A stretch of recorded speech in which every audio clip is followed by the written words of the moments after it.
semuanya, apa kabar? Kita kembali lagi di acara Meet the Founders. Aku seneng banget nih hari ini kita mulai syuting lagi hari ini. Jangan lupa ya, boleh juga subscribe 7 Bulan Studio di YouTube dan juga dengerin acara Meet the Founders ini di podcastnya 7 Bulan di Spotify. Nah hari ini aku kedatangan tamu nih, seneng banget. Jadi Davina Amalia dan dia founder dari Pesan Tampah gitu. Nah dulu tuh waktu ngeliat si Pesan Tampah, ini waktu itu aku waktu lagi ke rumahnya Laura. Jadi Laura ini salah satu pengajar di 7 Bulan, dia lagi ulang tahun. Terus lihatlah hidangan dari Pesan Tampah. Karena secara aku suka banget kue-kue tradisional, aku demen banget. Udah gitu dijajahnya cat, apa nih lucu gitu. Terus Laura bilang, oh ini temen aku nih Mbak Imkin, oh siapa gitu ya. Ya udah. Dan akhirnya acara-acara 7 Bulan kita sering banget akhirnya pakai si snack juga dari Pesan Tampah. Dan aku juga baru tahu hari ini ternyata Davina ini kliennya 7 Bulan. Wah gitu. Jadi mungkin kalau kamu pernah ke 7 Bulan, kalau punya usaha gitu ya, tolong kabarin saya ya gitu, saya undang ke sini.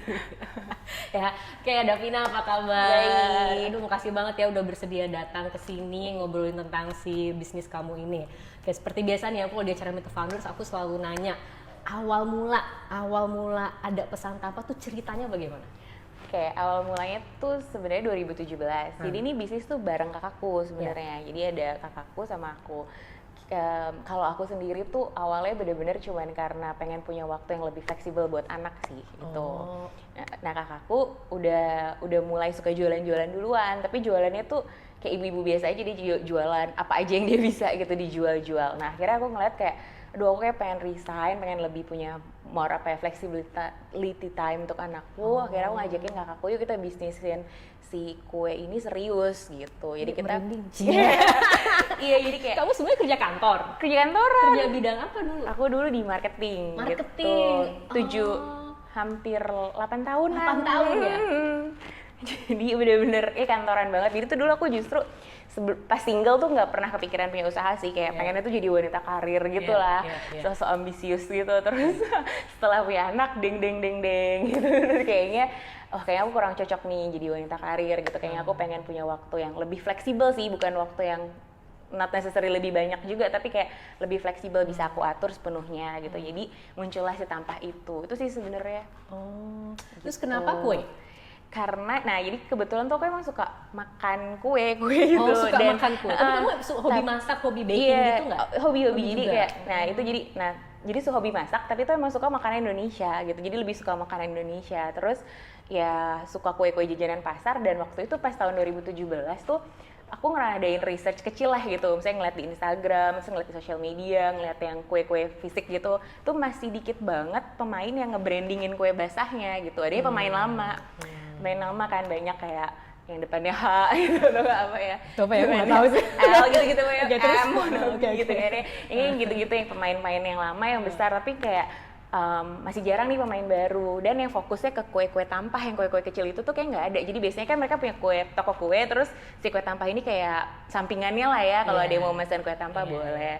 Nah aku ngeliatnya kayak sebenarnya tuh kue tampah ini potensial banget, karena sangat simple kan kalau mau bawa ke hantaran, harganya bisa affordable karena kayak kuenya kecil-kecil, tapi pas ngasih juga nyenengin karena bisa banyak. Terus kalau buat cewek kan kadang-kadang suka takut gendut lah gitu, jadi kayak makan satu tapi yang kecil gitu kan. Kadang-kadang kalau kue basah kan gede-gede gitu. Nah jadi itu sih insight-nya dari diri sendiri sebenarnya. Kalau meeting kan pengennya makannya kue kecil-kecil tapi banyak, nyobain yang banyak gitu kan. Kalau cewek kan lebih kayak lucu-lucu gitu, tapi kan nggak mau ngabisin semua kayak gitu. Tapi insight sendiri. Terus jadi kecil-kecil gitu. Kecil. Emang suka makanan tradisional. Nah terus kebetulan kakakku juga waktu itu udah sempet jualan kue basah kayak gini, tapi dia masih pakai daun-daun gitu, dan itu tuh lumayan laku. Jadi aku bilang kayaknya kita fokus aja deh ke sini, ke si kue tampah ini gitu. Jadi dulu dia jualan tumpeng gitu-gitu segala macam, cuman aku ngeliat kayaknya lebih gampang fokus ke satu produk untuk permulaan. Jadi muncullah si kue tampah ini. Tapi kamu dua bersaudara apa? Enggak, aku berempat. Tapi ini kakakmu yang iya, kakak yang paling deket.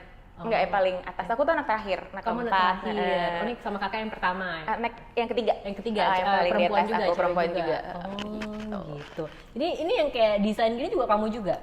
Ini temanku sih, jadi kayak Teman, kita oh, mulai oke. bener-bener dari seadanya ya. Ya. Jadi kamu mulainya cuma kamu sama kakak kamu. Iya, Jadi belum ada karyawan tuh. Ada karyawan tapi kayak ART gitu ya. Oke, ART. ART gitu. Terus ya kita mulai seadanya, desain juga nggak mampu lah bayar yang mahal-mahal. Terus kebetulan ada temenku yang mau bantuin, ya udah kita pakai. Ya sedih kepake sampai sekarang nih, sampai aku daftarin ke Haki tuh desainnya dia akhirnya. Oh gitu. Ya udah terlanjur ya Biasa. udah. Oh, oke. Jadi ini menarik banget ya, karena mungkin ada cerita yang agak sama. Jadi kamu tadi kerja 8 tahun ya? Iya. Aku juga dulu kerja 7 tahun kantoran. Nah cuma aku tahu pas aku kerja kantoran, aku tahu banget ini kayaknya aku nggak mau kerja kantoran lagi. Gitu, kayak aku udah bayangin dulu tuh sebelum nikah tuh juga mikir, kayaknya aku nggak mungkin ya kerja kantoran untuk 30 tahun berikutnya gitu. Iya, tahu jauh gitu sama Jadi kayak apa ya yang memang kayak passion aku banget tuh apa sih sebenarnya. Jadi ceritanya Davina ini ada miripnya sama aku, soalnya dulu aku juga kerja kantoran 7 tahun. Ya, dan tapi aku tahu banget pas waktu aku kerja di kantor itu, aku tahu banget aku kayaknya tidak bisa melakukan ini untuk selama-lamanya gitu. Jadi aku udah punya bayangan kayaknya aku pengen punya usaha sendiri, tapi apa aku masih belum tahu. Cuma dari situ aku udah tahu banget kayaknya sih aku nggak kerja kantoran lama banget gitu ya. Aku kayaknya enggak gitu, dan aku memang ternyata aku sadarin itu aku tuh kayak lebih jiwa petualang gitu loh. Kayaknya aku tuh kalau kerja 9 to 5 tuh kayaknya emang nggak cocok. Tapi saya itu kan belum tahu ya, dan kan perlu survive nih ya. Perlu menghidupi diri sendiri. Jadi diterusin tuh kerja kantoran sampai 7 tahun. Oh gitu. Oke. Nah, terus tadi kan ada ART ya, satu ya, ART 1. Nah, terus abis itu gimana tuh berkembangnya? Kamu kan mulai 2017. Terus sekarang berarti udah 3 tahun ya. Terus aku dengar-dengar dari kabar burung, Cie.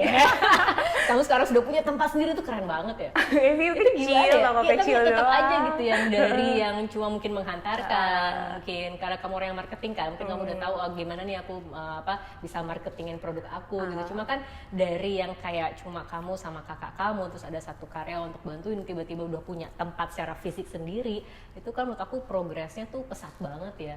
Itu gimana tuh dari mulai yang hanya kecil terus tiba-tiba sekarang udah punya tempat sendiri, tuh journey-nya gimana tuh, Dok? Journey gimana ya? Kayaknya mungkin karena satu sih kita fokus ya. Jadi fokus. Muncul lagi ya fokus ya. Jadi fokus karena kan kita jual kue itu doang ya. Jadi kayak pas awal-awal. Kalau sekarang kita emang ada beberapa ya kayak frozen, tapi sebelum orang kenal Tampah itu kue Tampah, kita bener-bener fokus kue Tampah. Jadi kayak orang tuh mungkin lama-lama inget ya, kalau aku belinya kue Tampah tuh Tampah. Sampai sekarang udah banyak banget brand yang jualan kue Tampah. Dan bahkan ada kayak banyak brand yang kayak bener-bener jualnya kue Tampah doang gitu. Jadi kita seneng aja sih karena marketnya jadi tambah gede juga kan. Itu pertama sih kayak fokus. Yang kedua itu emang mimpi kita sih pengen punya toko. Jadi kita kayak jadi kayak pas dari awal walaupun kita mulainya sangat kecil ya, mulai dari garasi rumah. Rumah mertua lagi. Garasi rumah. Semua bisnis besar tuh dari garasi rumah ya. Lagi-lagi kayak Bill Gates, Bill Gates, Steve Jobs. Itu kan dari garasi rumah semua. Garasi rumah tapi minjem rumah mertua karena garasi gue kecil. Jadi kayak minjem rumah garasi mertua, kakakku dari dapurnya dia gitu. Tapi kita selalu punya mimpi punya toko gitu. Jadi kayak tahun pertama kita udah bisa belum sih punya toko? Ternyata belum bisa nih, kayak dari segi cash flow segala macam.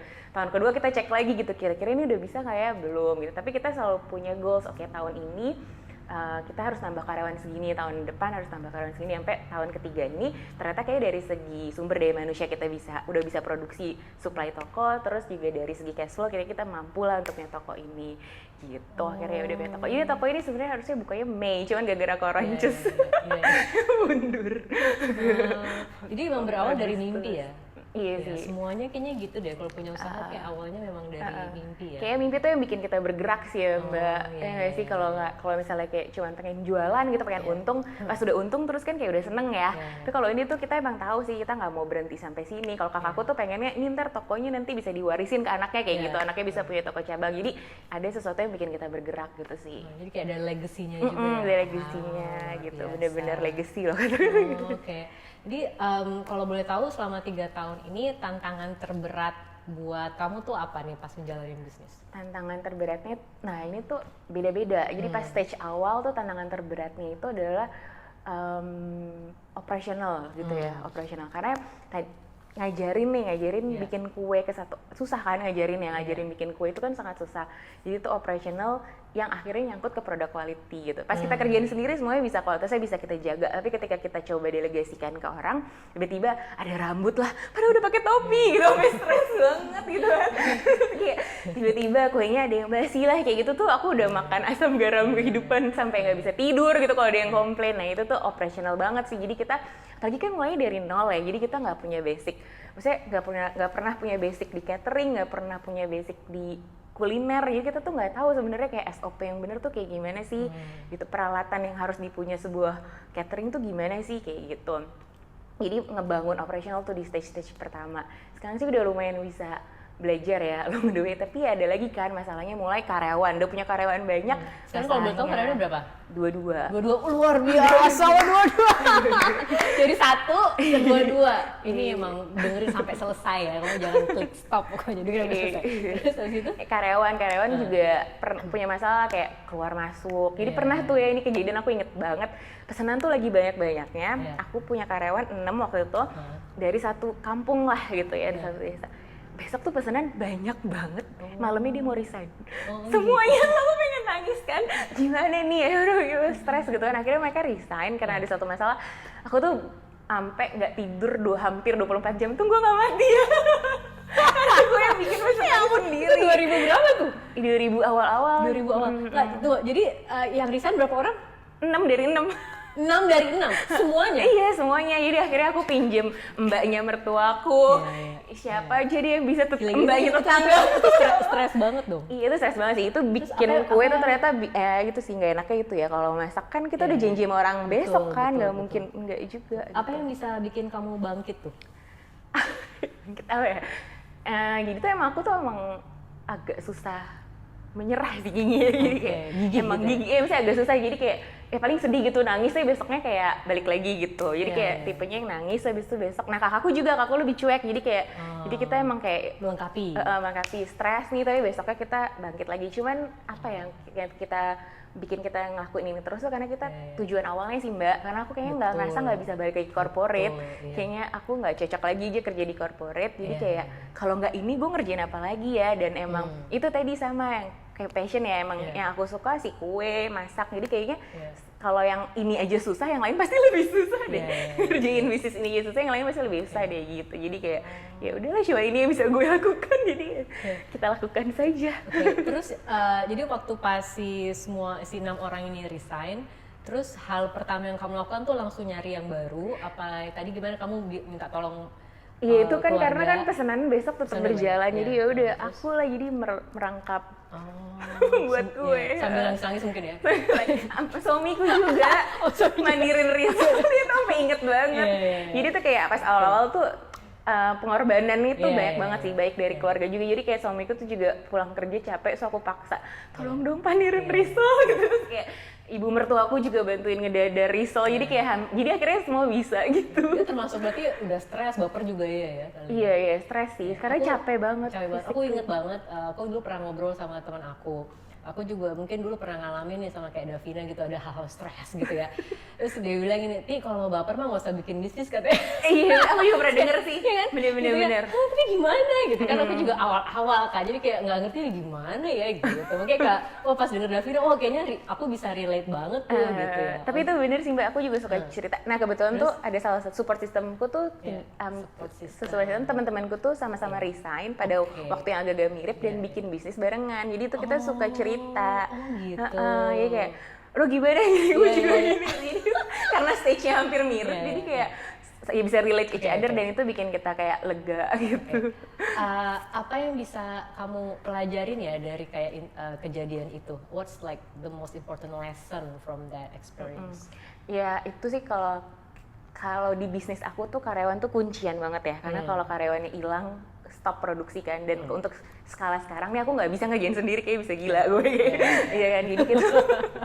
Jadi mulai dari saat itu aku tuh udah kayak bener-bener gue pertama sih nyari karyawan jangan dari satu sumber waktu itu ya, itu sesimpel itu sih. Kayak waktu itu aku bodoh banget, jadi temennya satu hilang, satu kuncian hilang, semua hilang gitu. Terus yang kedua aku mulai memperhatikan kesejahteraan karyawan lebih sih gitu, jadi kayak kita ada namanya pinjaman karyawan, tunjangan menikah, kalau 2 tahun kita kasih emas, kayak gitu-gitu sih Mbak. Jadi kayak aku juga mau emas ya sebenarnya.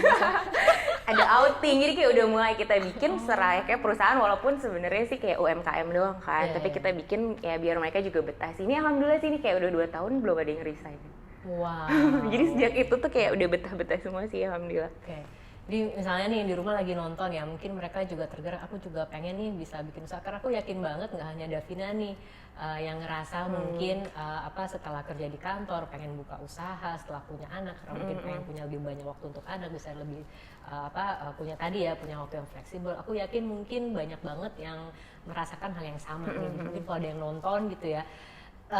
Berarti kayak 5 tips kamu ya sebelum mulai usaha gitu ya, itu apa aja? Tadi 1 fokus ya, terus kira-kira 4 lagi yang lain apa? Kedua tuh kalau menurut aku tuh yang paling penting dapetin restu atau ridho dari keluarga ini, suami, ya mau mungkin orang tua, mertua, sama anak juga ya, karena kan kayak pas awal bisnis pasti kan ada waktu ya, kita kan pengen punya lebih banyak waktu, tapi pasti awalnya tuh tetep aja sih nggak tiba-tiba kayak oke lele gitu kan. Nah kayaknya ini nggak banyak yang tahu kan, karena mungkin yang di luar ada pin, pesan papa keren banget ya, lucu lah udah punya toko, tapi mungkin orang yang di luar nggak ngelihat kayak tiap harinya gimana sih, struggle-nya apa sih, ceritanya apa sih. Makanya kenapa aku salah satu kenapa juga pengen banget bikin Meet the Founders tuh kayak itu tadi, kayak I also want to know what's the struggle sih sebenarnya gitu, dan apa yang sudah dilaluin, karena kan ini hal-hal gini yang mungkin nggak banyak orang tahu sebenarnya di balik layar gitu kan.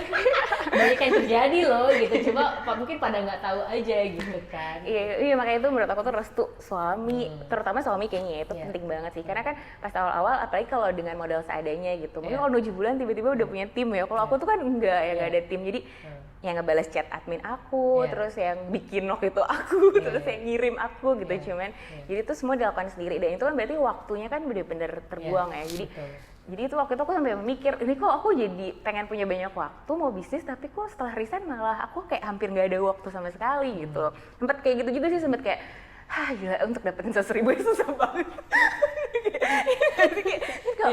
Iya sempet juga sih kayak kerjaan enak ya gitu, kayak tapi ini kayak mau dapetin 200.000 aja kayak gue perjalanannya panjang gitu, mesti ke pasar sendiri segala macam. Jadi itu sih, nah waktu yang terbuang itu kan kalau suaminya nggak ngerestuin pasti kan konflik lah, marah lah, apa segala macam. Suamiku aja yang awalnya ngerestuin sempet lah ada kayak marah-marah gitu, kamu kok jadi kayak nggak ada waktu sama sekali sih kayak gitu. Jadi itu menurut aku tuh penting banget sih untuk ibu-ibu, terutama yang mulai dengan seadanya ya, tim seadanya, modal seadanya, itu pasti ada pengorbanan lah ya, fisik dan waktu. Jadi kayak itu harus disetujui dulu lah, itu penting banget sih menurut aku. Terus yang ketiga itu growth mindset sih yang aku pikir. Jadi kan ibu-ibu banyak tuh ya sekarang juga, apalagi ya semua orang jualan ya di WhatsApp, di apa gitu. Itu sebenarnya awal mulai yang bagus banget jualan, karena jualan tuh biasanya bikin ketagihan sih, kayak udah suka jualan terus ketagihan. Tapi jangan stop di jualan, karena kalau jualan kan fokusnya ke untung-untung. Tapi kalau kita bisnis tuh kita bertumbuh gitu, jadi tumbuh dari segala aspek. Gak mesti omset sih menurut aku, gak mesti kayak tokonya ada berapa gitu, nggak mesti sih Mbak, cuman tumbuh dari segala aspek. Kayak sesimpel kalau misalnya Tampa nih fokusnya tahun ini kayak kita pengen mulai legalitasnya udah rapi gitu, jadi kita mulai daftarin Haki, terus PIRT, terus kayak teman-teman karyawan kita udah punya izin berusaha sehingga kita bisa ngasih BPJS ke mereka, jadi kita selalu ada target kayak gitu, jadi itu tumbuh. Seneng sih, dan itu membuat seneng ketika bisnisnya tumbuh, kita jadi semakin kayak mau ngapain lagi nih, mau ngapain, jadi secara nggak langsung ntar bisnisnya akan berkembang. Terus yang keempat nih ya, kalau aku sering dapat curhatan ini banyak banget, soalnya temanku juga, tetanggaku nanya gimana sih ya bisnisku gini-gini aja.